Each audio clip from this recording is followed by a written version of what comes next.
Jermansky. I am the guidance counselor, one of the guidance counselors here. So thank you for coming to the CCP meeting tonight. I'm going to try to keep this meeting simple, and really the CCP process is kind of simple. There's a lot of reading involved with it, but basically what I need, simple in a nutshell, I need the intent form turned in by April 1st. That window opens up in February, between February and April 1st to give me the intent form. And once you have the intent form, if you want to go to, most of our kids go to Kent State, Ashtabula, or Lakeland, and they just apply online. It's a simple process, and I'm going to go through a couple slides, have some questions and answers, and go over the website. But I think the biggest, what I've seen with this is some of the parents, they don't understand the unknown, but it's a really simple process to apply to the colleges. So this is our College Credit Plus meeting tonight. And if you guys have any questions as I'm going through the slides, just please raise your hands. Let me know. So, what is CCP? Any kids in grades 7 through 12 take college classes to receive high school credits along with earning college credit hours. The program is 120 hours from 7th grade through 12th grade. And like in a nutshell, and there is the intent form. I will put those online if you want to print them off online. Another job was Mr. McCoy stepped out. That poor man. I need this. Can you upload this? So he's been a big help.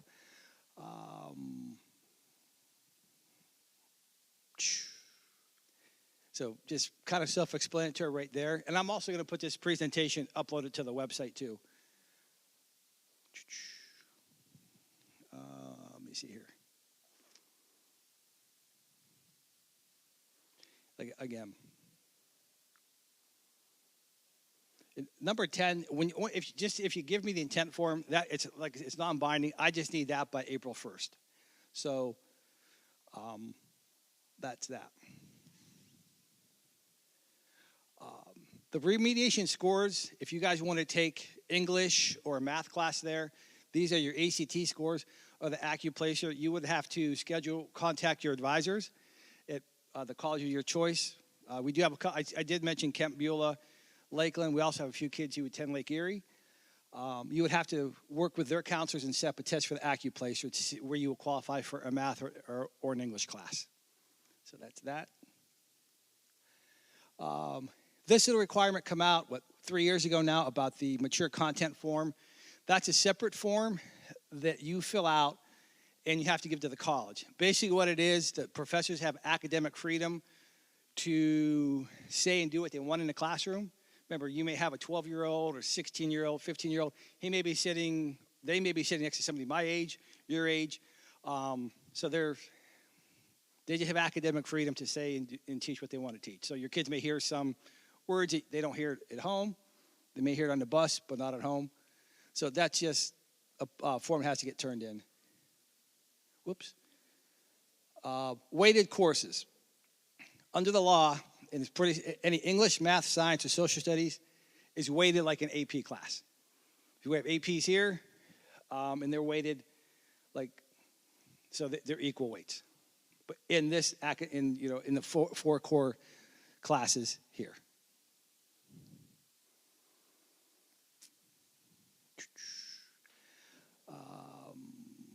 And again, you could take a maximum of 30 hours a school year.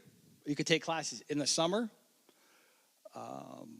We have a few kids taking summer classes, and if you're an athlete, we need to just make sure that if you take some of the summer, you still have enough classes to take in the fall and the spring to stay eligible, which that has not been a problem yet. And what classes to take. Some kids talk to me. Some kids will just go with their counselor at school or their academic advisor at the college, and I just get the schedule. But this is kind of what we advise kids to take.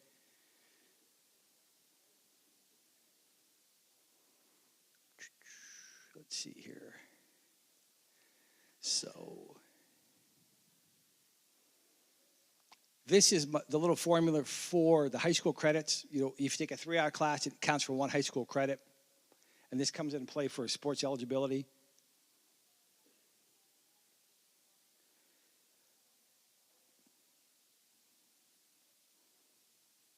Hopefully if that makes sense to you guys. So if you take 3 CCP classes, 3 3-hour classes, that gives you 9 college credit hours, but 6 for us, so you're still good there. Oh boy, yeah, and there's the math.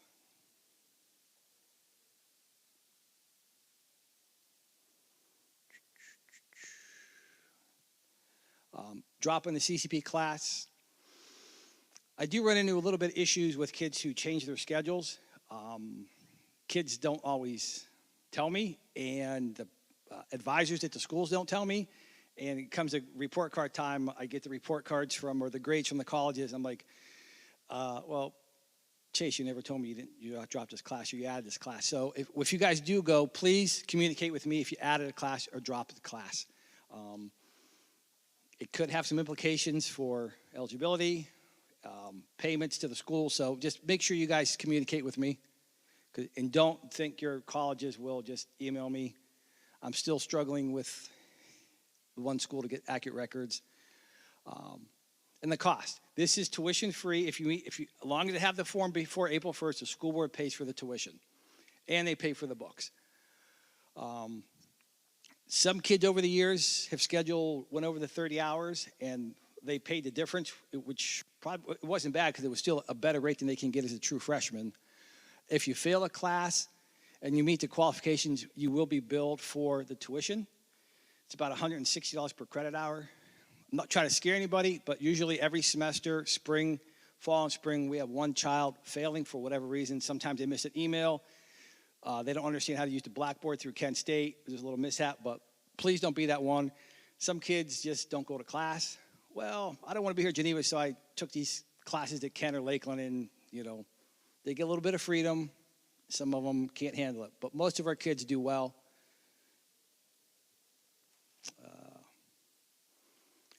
Just some resources here, some additional information. If you just Google search Ohio CCP, there's a bunch of information that comes up with the state. Whoops. Just miscellaneous facts.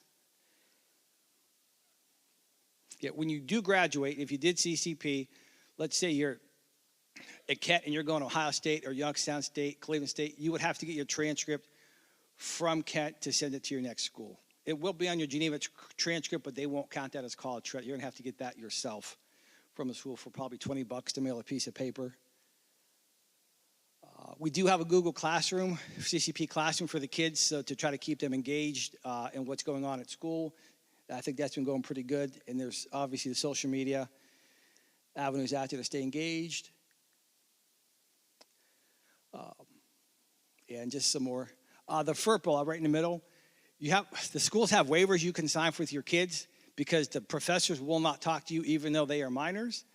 And Ohio felt they're protected on the FERPA, so if your kids don't sign that waiver, you won't know how they're doing. And if you get that bill or that grade at the end of the semester, like, ooh, I didn't know about this. But that's not been an issue that I've really experienced as far as parents not knowing. And I'm going to scan the QR code.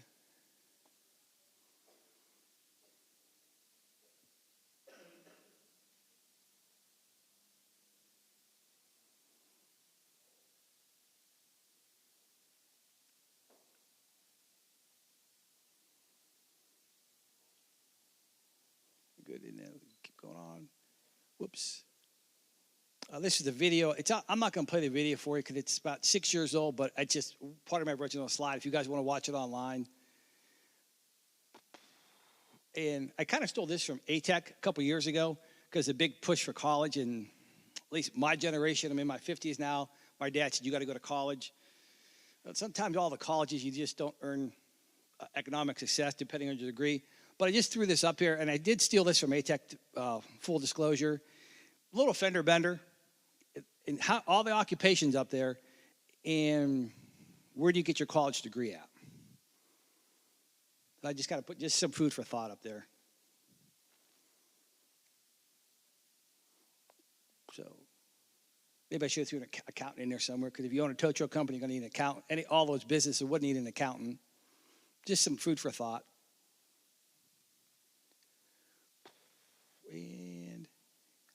That's it. So I do want to show you our website. I put some things on the website for you guys, some quick resources. Whoops, let me pull this up.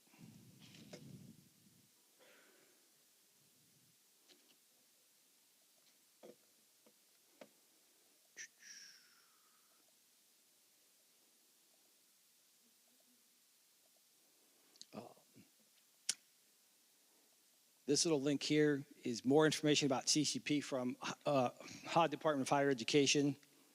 Whoops, let me get rid of this. I think there's about 10 pages, but that's on our website. Again, I'm going to put the slideshow on our website. So we've got that there.